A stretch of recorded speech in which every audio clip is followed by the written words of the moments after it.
Good morning, and thank you for holding. Welcome to Aon's plc fourth quarter and full year 2020 conference call.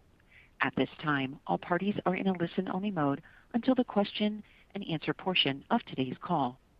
I would like to also remind all parties the call is being recorded. If anyone has any objections, you may disconnect at this time. It is important to note that some of the comments in today's call may constitute certain statements that are forward-looking in nature, as defined by the Private Securities Reform Act of 1995. Such statements are subject to certain risks and uncertainties that could cause actual results to differ materially from historical results or those anticipated. Information concerning risk factors that could cause such differences are described in the press release covering our fourth quarter and full year 2020 results, as well as being posted on our website. Now, it is my pleasure to turn the call over to Mr. Greg Case, CEO of Aon's plc. Sir, you may begin. Thank you, Catherine, and good morning, everyone. Welcome to our fourth quarter and full year 2020 conference call. I'm joined virtually by Krista Davies, our CFO, and Eric Anderson, our president. As in previous quarters, we posted a detailed financial presentation on our website. There are very few firms who can say they ended 2020 stronger than they began. And I want to thank our colleagues for making Aon one of those firms. Our team delivered a tremendous year, set against the public health and economic impact of COVID-19 and an overall unprecedented level of global volatility, punctuated by social unrest around the world. During the year, our colleagues came together to deliver results for clients, devote time and energy to getting to know the Willis Towers Watson team and the integration planning for our pending combination, and to support each other through personal and professional challenges. One silver lining that we heard over and over from colleagues was that 2020 was a year of increased connection across our firm.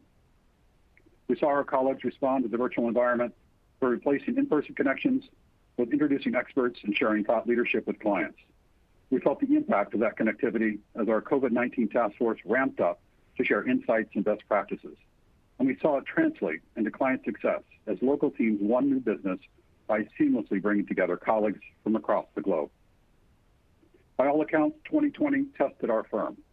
Looking back, it's clear that our colleagues not only passed, but that this adversity actually accelerated our one firm strategy. Seeing our colleagues come together and forge stronger connections in new ways was inspirational. And we'll build on these positive learnings and practices from 2020 as we continue to reject the constraints of the so-called new normal and instead look forward to defining a new better on our terms as we begin 2021. Turning to financial performance, in the fourth quarter, we delivered a great finish to the year with 2% organic revenue growth across the firm, including 12% growth in reinsurance solutions and 4% growth in commercial risk solutions. As in recent quarters, organic revenue growth in the fourth quarter was driven by strength in the core areas of our business, reflecting the resilience of our firm in a challenging economic environment, overcoming ongoing and expected pressure in the more discretionary areas. In particular, we would highlight growth in the core, driven by ongoing strong retention and net new business generation, as we continue to deliver innovative solutions to our clients in a challenging environment. We saw increased organic revenue growth as compared to the third quarter, despite the somewhat larger portion of more discretionary revenues in the fourth quarter. This strong result stemmed partially from improvements in economic factors and sentiment around the virus and vaccine, which drives client buying behavior and investment. For example, we saw positive impacts to our revenue from construction starts and M&A activity in the U.S., as well as from employment levels. I would also note that in more discretionary areas, we're seeing meaningful variation in revenue growth across our businesses, with some recovering more quickly and some more slowly, largely driven by external factors tied to economic reopening and recovery. For example, I would highlight strength in voluntary benefits and health solutions and construction and commercial risk. I would also note that more discretionary areas like travel and events within data analytics and human capital within retirement solutions continue to be impacted by economic and pandemic-related conditions. Our strong finish in Q4 contributed to full-year financial results that demonstrate the strength and resilience of our business in this uncertain economic environment. For the year, we delivered organic revenue growth of 1%, operating income growth of 4%, with full-year operating margins of 28.5%, an increase of 100 basis points from 2019, and free cash flow growth of 64% to $2.6 billion, the highest free cash flow in the history of our firm. This outstanding progress against each of our key financial metrics is a direct result of our One Firm strategy, which guides everything we do in supporting colleagues, delivering value to clients, and driving shareholder value. We are well positioned to continue to build on this momentum. And while we see many positive signs for the economy, significant uncertainty remains, and we expect the recovery will remain inconsistent. We continue to monitor several key factors, including GDP, asset values, corporate revenues, and employment. As we look to 2021, though significant uncertainty remains, we expect, as economic conditions continue to stabilize and improve, we anticipate modest growth in Q1, with growth increasing toward mid-single digits as we continue through the year. Looking back, the challenges we faced in 2020 underscore the importance of our colleagues, our culture, and our commitment to inclusion and diversity. We've long observed that leaders who embody One Firm are our most successful leaders, both in delivering business results and driving colleague engagement. And this year, we've seen that essential leadership traits result in even stronger engagement and confidence in the combination, as measured in a January poll survey reflecting high engagement and consistently lower voluntary attrition, which decreased by 35% year over year from 2020, with strength in every major region and solution line. Further, we know the diverse talent, expertise, and insights of our colleagues are vital to the success of our firm and our clients, and we continually invest to attract, grow, and retain the best talent. In support of this priority, we announced the expansion of our apprenticeship program, including an investment of $30 million over the next 5 years and development of a nationwide network of employers to create 10,000 apprenticeships by 2030. With this expansion, we're building on our already successful program, which bridges the gap from education to employment by bringing high school graduates into the workforce while they complete their college education. This program provides a fantastic pipeline of diverse talent and embodies our commitment to inclusion and diversity. In addition to emphasizing the importance of our colleagues and our culture, the events of 2020 exposed the interconnected nature of risk and vulnerabilities in many companies. Our recently published 2020 risk report highlights the increasing likelihood of connected extremes and reinforces that leading organizations of the future will be defined by their ability to manage the global implications of long-tail risks. In this survey of over 500 organizations across geographies and industries, 82% did not have pandemic in their top 10 risks before COVID-19 struck, and only 30% had a pandemic plan in place. Looking forward, respondents overwhelmingly agreed on the need for an enterprise-wide approach to risk. We know that existing and emerging long-tail risks will continue to challenge organizations across all industries and geographies. Organizations must prioritize strategies to address risk and resilience. We also know our strategy enables us to support clients in this changing landscape because it enables us to understand their biggest challenges and bring world-class content, capability, and innovative solutions to bear. And while we didn't architect our pending combination with Willis Towers Watson with the pandemic in mind, we see that the pandemic and its associated economic impacts have increased our conviction and the need to accelerate innovation to address client demand. On the topic of Willis Towers Watson, our excitement about the combination, as well as the leadership and talent from both sides, continues to grow. Last week, we reached another important milestone with the announcement of the combined executive committee that will be in place once the combination is closed. This team embraces the commitment to a one-firm mindset and brings together the best expertise, talent, and leadership from both organizations. This team also brings to the table an exceptional set of experiences and capability, reinforcing the power of inclusion. As we said before, our culture is built to bring the best of our firm to clients. It's an essential part of how we operate our firm and drive results. At Willis Towers Watson, it's clear that their culture is equally focused on putting clients first. This newly announced team will blend the best of those cultures, and that client-focused mindset will guide everything we do. In summary, 2020 was a momentous year. Our performance and actions throughout the year reflect exceptional resilience and are the result of structural steps and investments we've made to ensure we're ready to not only take on, but grow stronger in the face of these challenges. Further, we've demonstrated momentum that will accelerate in combination with Willis Towers Watson. We begin 2021 in a position of strength to continue executing our strategy and making progress on our key financial metrics, both as standalone Aon and in our pending combination with Willis Towers Watson, creating a significant growth opportunity for clients, for colleagues, and for shareholders. Now I'd like to turn the call over to Krista for her thoughts on our financial progress this year and long-term outlook. Krista? Thanks so much, Greg, and good morning, everyone. As Greg highlighted, we delivered a strong operational and financial performance in Q4 to finish the year despite continuing macroeconomic challenges, demonstrating the resiliency and strength of our business in any economic environment. Turning to our results, we delivered organic revenue growth of 2% in the fourth quarter and 1% for the full year, driven by ongoing strength in our core business, offset by pressure in our more discretionary areas. I would note total reported revenue was up slightly, overcoming a nearly $100 million headwind from the unfavorable impact of changes in FX, as well as lower fiduciary investment income due to lower interest rates globally. We also delivered operational improvement for the full year, with operating income growth of 4% and operating margin expansion of 100 basis points to 28.5%, continuing our trajectory of long-term sustainable margin expansion.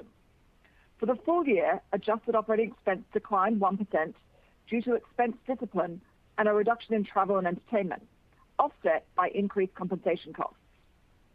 Adjusted operating expenses increased 4% in the fourth quarter.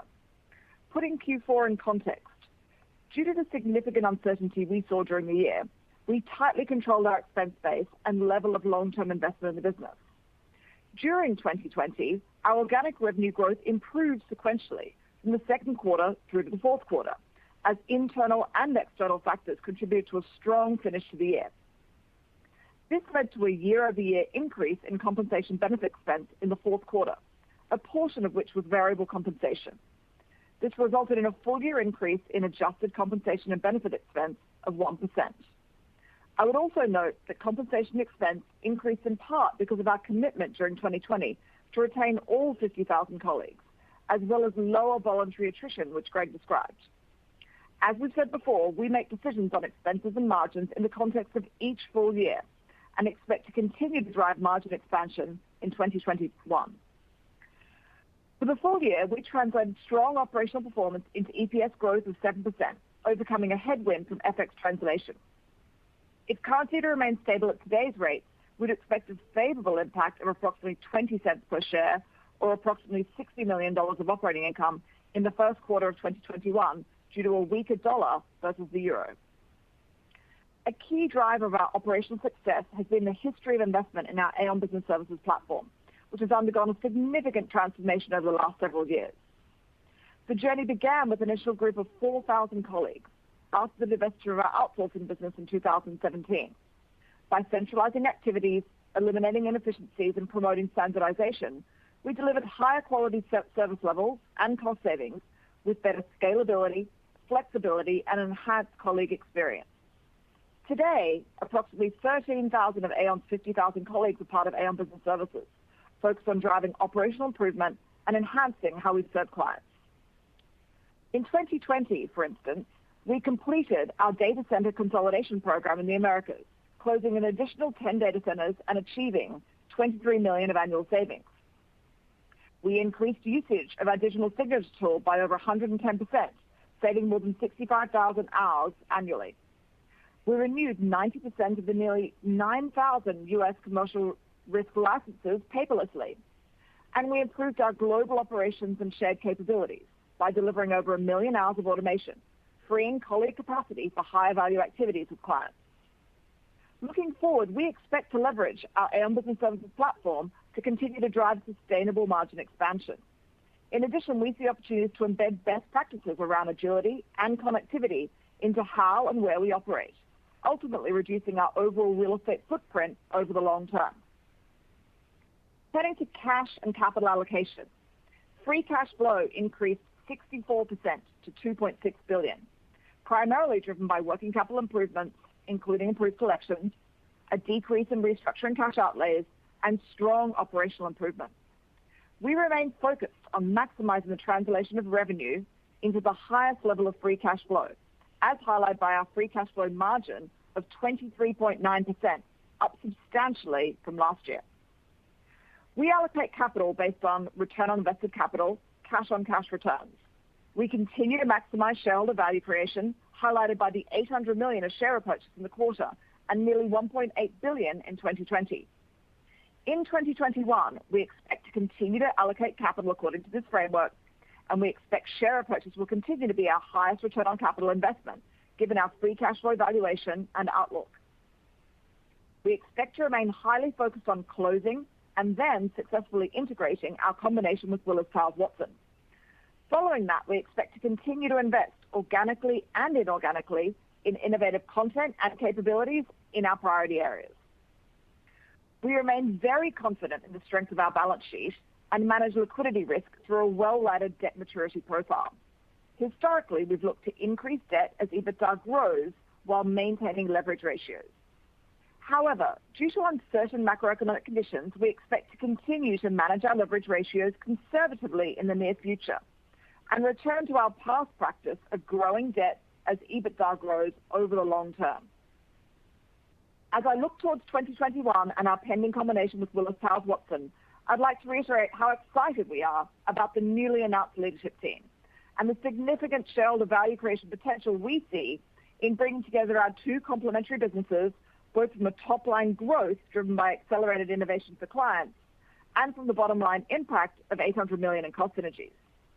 We continue to work collaboratively with the appropriate regulators to gain approvals and are focused on achieving a result that optimizes shareholder value.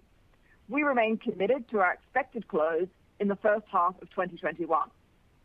In summary, our business has shown resiliency through the challenges of 2020. Our Aon United strategy, underpinned by our Aon Business Services operational platform, has enabled historically high free cash flow of $2.6 billion and enabled us to return nearly $2.2 billion of capital to shareholders in 2020. As we head into 2021 to our pending combination with Willis Towers Watson, this momentum will continue to enable long-term shareholder value creation. With that, I'll turn the call back over to the operator, and we'd be delighted to take your questions. We will now begin our formal question and answer session. If you would like to ask a question, please press star one on your telephone keypad. Remember to record your first and last name. To withdraw your question, you may press star two. The first question is coming from Dave Stybel of Jefferies. Your line is open. Hi there. Good morning. Thanks for the question. I want to just circle back on your 2021 comments and appreciate the color there on the organic revenue cadence, which seems to make sense. I did want to ask a little bit more about the margin expansion opportunity. I know you talked about they're still having an ability to expand margins this year, of course, and in that context,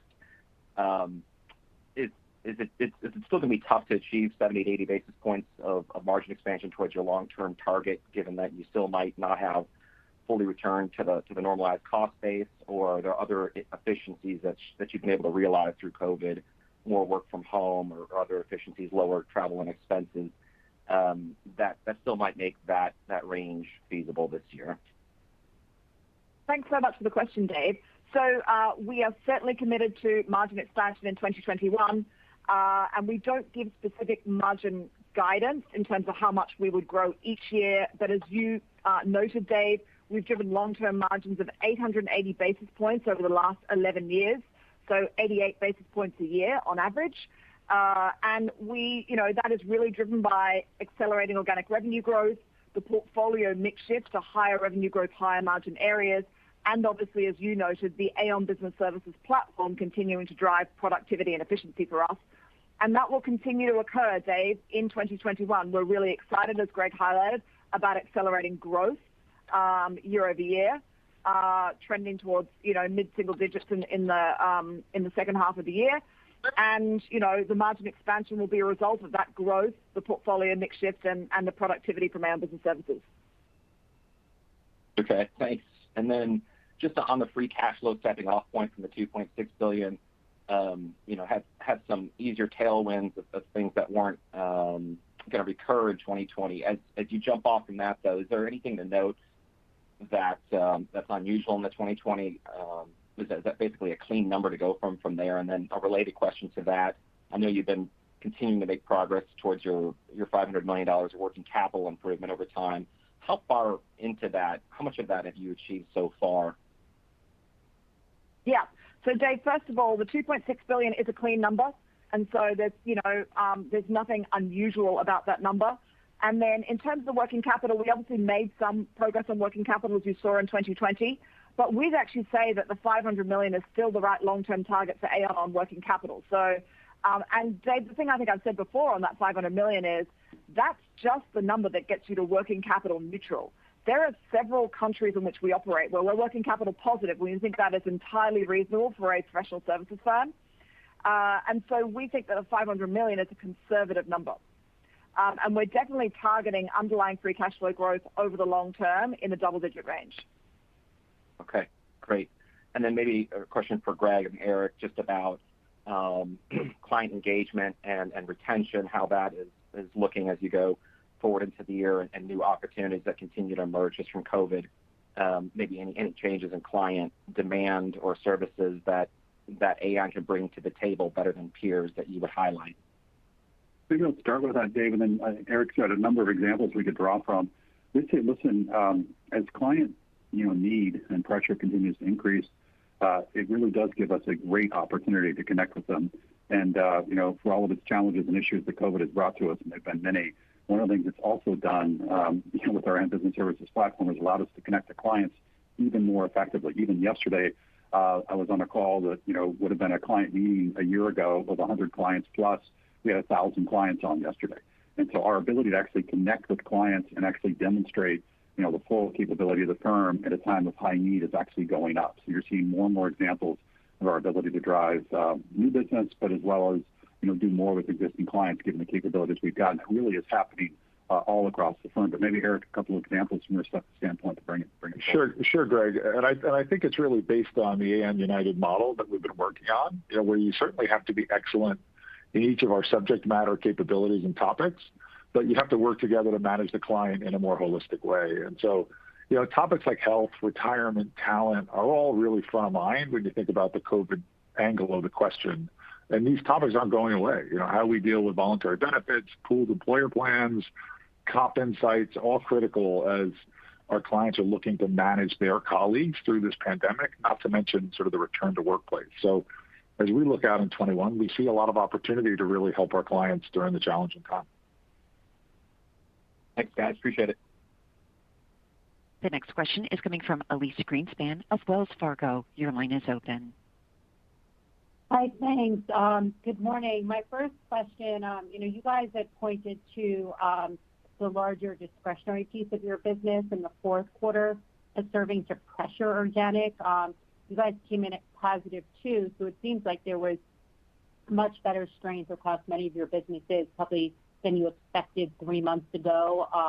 So maybe if you could help us understand that. And then with that same discretionary piece, given that reinsurance is a bigger component of the Q1, I'm assuming so that would serve as, a tailwind to Q1 organic, just given that more of the reinsurance business comes on in the first quarter. Is that factored in to your guide? Well, listen, Elyse, really appreciate the question. As Eric has highlighted, there's so many opportunities that continue to emerge to help clients, at times of need, and that they just continue to emerge around the world. And some of them are happening faster than we thought they would. If you think about the momentum into the fourth quarter, it really was in the core, and we continue to perform well there. And then the discretionary pieces, as there was some promise on the recovery front, the vaccine front, et cetera. We saw some of those discretionary areas, like TL, transaction liability and construction and employment levels, begin to come up. But by the way, other areas, we still saw the pressure. I mentioned travel and events as an example, and some others. So it still remains mixed, but the trend is positive. And what you're really seeing is us, enabled to kind of interact in a very positive way with clients. And you're seeing that sort of build into Q4. And you're also seeing it as we think about our opportunities in 2021. On the reinsurance front, again, team was fantastic. Eric, you talk about that sort of as we end Q4, the implications and also the thoughts for the first quarter in 2021 on the reinsurance side. It was a great work by the team. Yeah, for sure. Certainly, Q4 has always been our smallest quarter in reinsurance. That's been dominated historically by FAC and investment banking. There was some good treaty wins that happened. Certainly, there's a lot of action going on in that space in the third and fourth quarter in terms of new clients, new company creation, and the like. And so we were there to be able to help those new clients and existing clients really reposition their portfolios as they went into 21. And I would say that continued into the first quarter as the market dynamics being what they are, the insurers are certainly looking to position and get support where they need it as they look to grow their own portfolios. So great quarter, certainly on the back of a fantastic quarter a year ago. So to see that kind of growth this year off the back of a 17% comparable was a special quarter for the team. And I think that momentum is carrying into the first quarter of this year. The only other thing I'd add is, Elise, that Q1 2020 was a very, strong comparable for us because it largely was completed before COVID hit.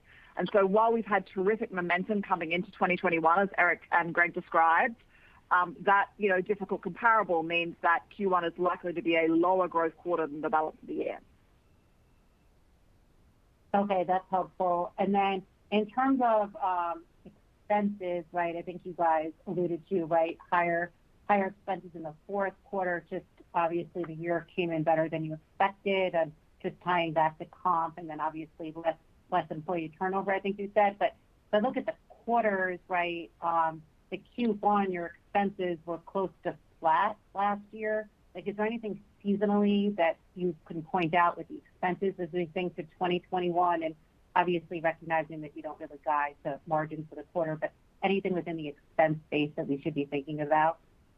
No, at least there really isn't. We would encourage you, if you step back and think about it, 2020 was truly exceptional, literally. And you think about COVID-19, and we grew organically 1% versus last year at 6%, which was one of our all-time highs, expanded margin 100 basis points to 28.5%, and grew cash, as Krista described, to the highest level in our history, grew at 60+%.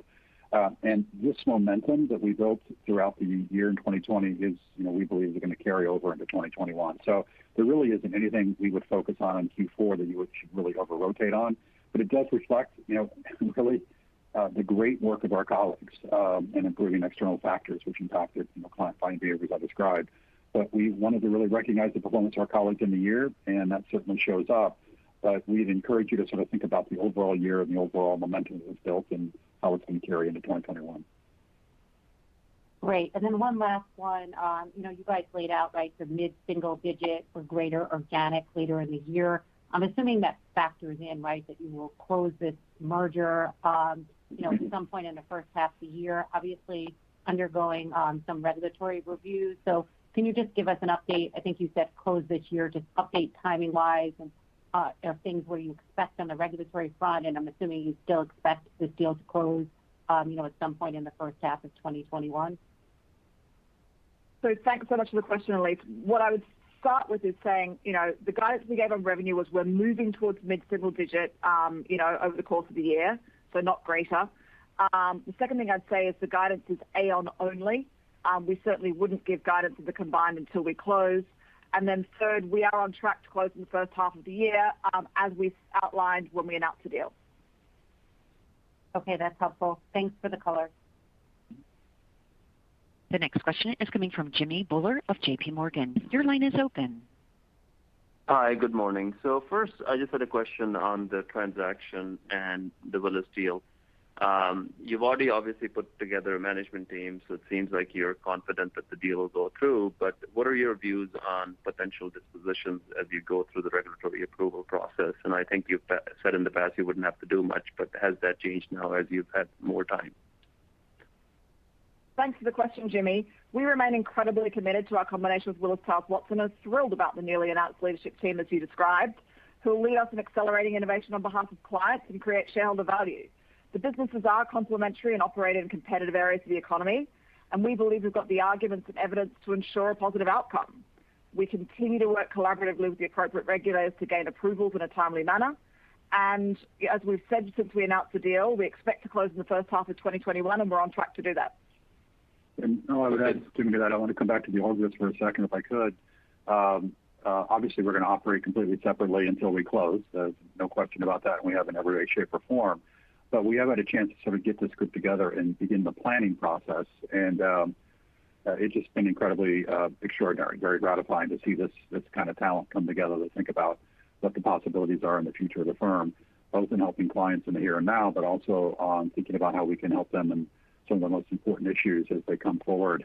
And certainly the year of pandemic has certainly highlighted a number of those, but you think about climate on the horizon, things like intellectual property, cyber, all these things sort of out there. And this team is really beginning to come together, thinking about a one firm approach to how we deliver the best of our capabilities. I mean, it's really been extraordinary, very invigorating for all of us as we've come together. Okay, I guess we'll find out when the approvals come through. But and then relatedly on the cost savings, as you've looked more into the business, and it seems like the 800 million target you'd outlined versus historical deals is somewhat conservative. Have your views on that changed at all? So, Jimmy, we would say we remain at the place where we've been, which is the 800 million. We feel really confident in achieving. It is 5.5% of the combined cost base. That compares to 11% of the combined cost base we achieved in Aon Hewitt and 18% of the combined cost base we achieved in Aon Benfield. And, the components of that, are people and IT and real estate. And as we've got into the integration planning, we feel extremely confident about achieving the 800 million. And as we've said, this year, we're very sort of confident about achieving that through this, based on the strength of our Aon Business Services platform, which is allowing us to bring together the operations of Aon and drive improved quality, consistency, and then efficiencies over time. Thank you. The next question is coming from Greg Peters of Raymond James. Your line is open. Good morning. Thank you for taking my questions. My first question is, you've had a lot of time, obviously, to study the Willis Towers operations. And one of the areas where I feel like the company hasn't delivered the full benefit of margin improvement would be in their corporate risk and broking business. As you've looked at that business, can you walk us through how your views are on how you can, when it's combined with Aon, how you can deliver the margin improvement that you're thinking about? Greg, let me just offer a couple thoughts on that. First, I'd step back and say we have had a lot of time in the planning process, over the course since we announced in March. And I will tell you, as we continue to compare notes on the possibilities, again, we can't operate together until we close in any way, shape, or form. Our excitement on the possibilities continues to build, and it really is in multiple areas. Just core content and capability that exists across both organizations. We had very high expectations when we announced March 9th. They've been exceeded substantially in multiple categories. And we think about the opportunity, to drive growth, organic growth on behalf of clients, and we see it in multiple categories. All of these things come together to reinforce, opportunities to both drive top line and also drive margin improvement, which, by the way, we see for Aon front and center before we get anyplace else. So we just want to highlight, we see tremendous opportunity both on the top line side and on the margin side for the combined firm, for all the reasons Krista has outlined. And everything we've seen since March 9th has only reinforced that. It's been terrific. Great. And the second question, I'll pivot back to the organic revenue growth. I mean, we're watching and listening to all the carriers that have reported talk about how the strong pricing environment has helped not only improve their margins, but improve their revenue growth. And it seems like for Aon that there's been a tailwind benefit on the pricing side. And I'm wondering if you can sort of reconcile the difference between the benefit from pricing and the actual benefit to organic for you guys from unit count growth, if that makes sense. Well, it certainly does, Greg. We would come back and say, listen, from an overall pricing standpoint, we really look at market impact, which is really a function of how you describe price and then insured values and all the things that come with that. And then it really is client behavior. And so from our standpoint, we would say all the pricing impacts have really had modest impact on our performance. It really is around what we're doing fundamentally with clients.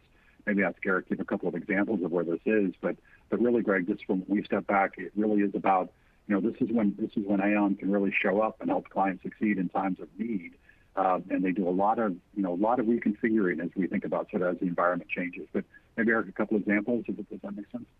Sure, Greg. And it's never really a straight line between what the carrier points out as what they say is the unit price versus what a client actually does. Maybe to put it in a little bit of context, when we sit with a client, we first do the risk identification process by trying to help them understand exactly what risk they're trying to protect. Can they mitigate it themselves in a way that's either through contracts or different changes of behavior? And can they finance it themselves, right? Either through a captive or just using their balance sheet. So a lot happens with a client before they even risk transfer. So just always good to keep that in mind. But when they do decide to risk transfer, they certainly go into a market, and we help them with insight with regard to options and structures and, whether it's retentions or deductibles, coinsurance, limits, a variety of things that clients will look at in terms of what their budget is able to do, and they'll make their trade-offs. So it's never really a straight line as to the unit cost as to what the client behavior actually sort of manifests itself in. And you see that in a couple of the stressed products that are out there today. Certainly D&O is one that's gotten a lot of attention. How we work with clients to help them make those choices in terms of the protection that they provide, cyber is another, property and catastrophe exposed areas. So there's a lot that goes into before they go to market as opposed to what they buy inside the marketplace. And so it is frankly an area where our teams have been focused on now for the last 24 months as the market has gotten firmer to help clients make those trade-offs, because they're dealing with a marketplace now at a time where many of them are feeling stress in general on their own businesses. And so how they make those trade-offs become more acute certainly in the last 12 months, and would expect that behavior and that process would continue going into this year. Got it. Thank you for the answers. The next question is coming from Suneet Kamath of Citi. Your line is open. Thanks. Good morning. So one question we get a lot from investors is that when you think about the combination with Willis, that some of your clients may want to sort of limit their concentration to one broker, one advisor. Can you just provide some color on how you're thinking about that? Maybe influenced by the conversations that you're having with your clients. Yes, I'll start with the following. We have, it's always been our practice. We step back and we get tremendous amounts of client feedback. We call it voice of the client, and we've done it really for the last decade and continue to sort of probe into that. Obviously, since the March 9th announcement, we've done a tremendous amount of work, voice of the client, getting their insight, guidance, perspective, views on how we can better, best support them and serve them.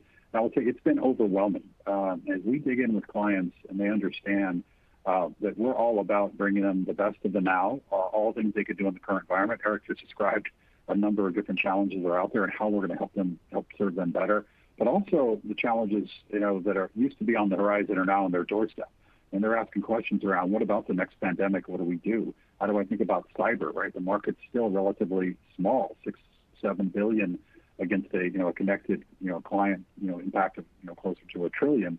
What do we do about that? By the way, they know climate's going to be front and center, already is, but really going to be front and center as pandemic is beside us or behind us. So they're asking questions to me around how do I address these long tail risks that are being asked of me by my, by CFOs and CEOs and boards of directors. So what I'm trying to highlight is need has never been higher.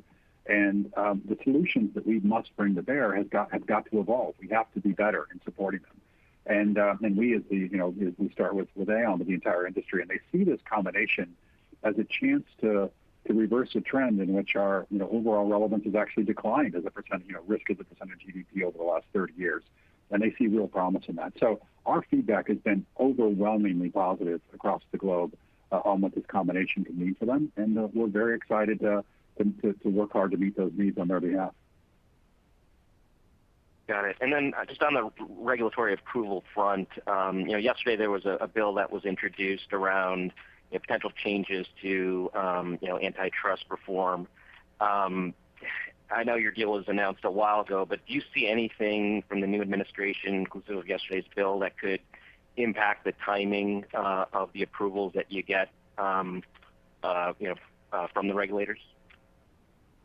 Look, we appreciate the questions, Suneet, but what we would say is, as we've said since we announced the deal, we expect to close in the first half of 2021, and we are on track to do that. And so we are really excited about the combination with Willis Towers Watson, and our newly announced leadership team who will help us in accelerating innovation for clients. Okay, thanks. The next question is coming from Meyer Shields of KBW. Your line is open. Thanks. Two questions, I guess. I understand that the outlook for organic growth is for Aon alone. I was hoping you could help us at least think about directionally whether the combination with Willis and the associated innovation, would that outpace the sort of necessary distractions of integration? Or should we expect maybe some slowdown in organic growth in the earliest parts of the combination post-close? So Maya, one way to answer this is, if you recall, on the 9th of March when we announced the combination, we actually gave guidance for the combined firm of mid-single digit or greater. And I would note that that is higher than what Willis Towers Watson had produced historically. And the reason, and we did mid-single digit growth or greater from year one.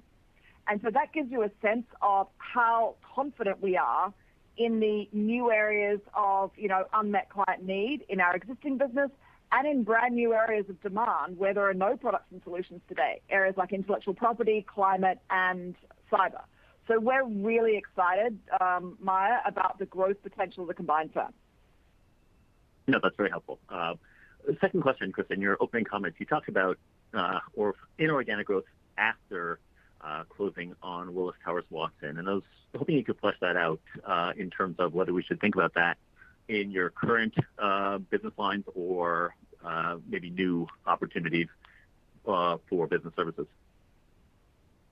So Maya, I would say we're really excited about the potential to invest organically and inorganically in content and capabilities in areas like digital, where we obviously acquired CoverWallet earlier in 2020, in areas like intellectual property, in areas like climate, in areas so in lots of areas across our business. And so there are many priority areas, Maya, I would say, where they are higher revenue growth, higher margin, higher return on capital businesses, and we're really excited about investing in these areas to develop, new solutions for clients to meet their unmet needs.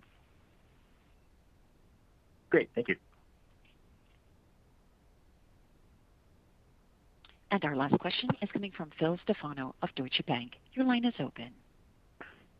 Yeah, thanks. In discussing debt leverage, it feels like the plan is to keep it low versus historical leverage at this point, and then continue to grow debt with EBITDA. Was this a structural shift downwards in what you think the appropriate debt leverage is at this point?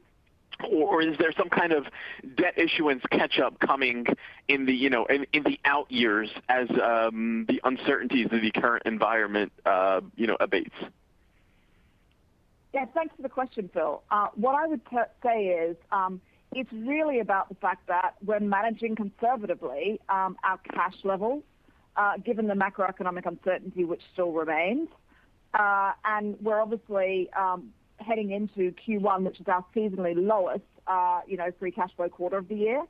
But I'd say, we're fully committed to maintaining our current credit ratings. And, longer term, we'll look to increase debt as EBITDA grows while maintaining leverage ratios. Okay. For the FX impact, you had highlighted 20% impact in first quarter 21. Can you frame for us what this could look like at current exchange rates for the full year, or even looking past first quarter? We haven't given that guidance, Phil, but what I would say is Q1 is the majority of the impact for the year. It's primarily driven by a higher euro versus US dollar, and Q1 is our Euro-centric quarter. Okay, all right, and the last one for you, and it's very philosophical, so I apologize for that, but thank you for the comment on the expanded apprenticeship program and how it impacts diversity and inclusion. I guess I was hoping you could talk a little bit about ESG and the strategy there, And part of, to me, what is underlying this question is we've seen some carriers step away from certain products like coal, and that they're not going to insure projects like that anymore. I mean, look, when I think of Aon, I think of a solution for unmet needs and being strategic in how you help clients place that risk. But if carriers are stepping away from things like that, to me, there could be competing efforts of you being a solution for unmet needs, but also having your own ESG policies that maybe coal isn't within your wheelhouse anymore. So coal is just an example, but you could talk more broadly than that. But just to help you, clarify how I'm thinking about this. Well, listen, it isn't philosophical at all. It's a terrific question. I really appreciate it. So, listen, we are absolutely committed in every way to implementing ESG best practices internally for sure, and to promote resiliency. But listen, the piece you're on is so important. The role the industry can play relating to climate isn't just a pressing problem. It's one of the greatest opportunities for us. Again, if you think about where we are, everyone's focused on pandemic in many respects now, but this gets beside us or behind us. Climate change in our view is going to be front and center. And it's going to be a challenge when you think about matching capital with risk, not to solve what energy source it is, but literally the transition risk the clients, transition pressure, the transition volatility that the clients encounter as they think about going from point A to point B. That should be our wheelhouse. That is, how do we identify capability? How do we identify capital to help them do that? And the combination with Willis Towers Watson, we believe, will be formidable. There's tremendous capability in Willis Towers Watson that John Haley and the team have done a great job developing over time. That combined with what we have, we think we have a shot to really make a difference, helping clients make better decisions as they think about this transition volatility that everyone is going to encounter as they think about addressing the climate challenges. So, this is a high priority for us inside of Aon in our own world for sure. And you'll see that, by the way, we've got an upcoming 2020 impact report that's going to detail our commitment around carbon neutrality and all pieces around that. But really, the opportunity here is what we can do on behalf of clients, and it is, in our view, again, another it's just not been addressed in a way that's meaningful, and it's a real opportunity for the industry to make a difference, and we look forward to doing that. I just one quick follow up on that. I guess part of the question is there a conflict? Am I thinking about this right? That some of the clients who have unmet needs, you may not be able to meet those needs simply because of your own ESG framework and certain pieces of environmentally risky business that you might want to get away from. Yeah, listen, at the individual level, there's always different circumstances that are going to come up. If you take a step back and think about the implications of the climate change overall, this is the global economy. This is largely massive challenge around increased volatility that's going to be absorbed by companies as they address this challenge. Our ability to help reduce that over time is, we think, substantial, and that is why, this is a massive opportunity. It's going to require, though, new insight, new innovation, evolution beyond what our industry has done, beyond what we have done, and that's why back to why the combination. What's it all about? It's about being able to address some of these types of these issues. Climate's one, cyber's another one that's still underdeveloped substantially, intellectual property. So all these fit in this category, Phil, around massive unmet client need that is growing over time that we've got to bring solutions toward. And so all these categories to us point to substantial opportunity. All right, perfect. Thank you so much. Thank you. I will now turn the call back to Mr. Greg Case for closing remarks. Just wanted to say to everyone, thanks so much for joining us this quarter. We look forward to our discussion next quarter. Have a great day. This will conclude today's conference. All parties may disconnect at this time.